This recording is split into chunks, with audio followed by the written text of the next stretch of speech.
Hello friends नमस्कार welcome to Sudarshan tutorial.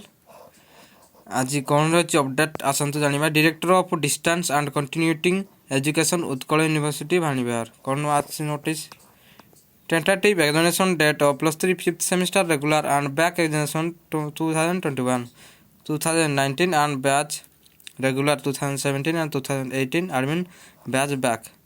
The +3 5th semester regular and back examination 2021 of 2019 admin batch regular 2017 and 2018 admin batch back will be recommenced from 1st March 2022.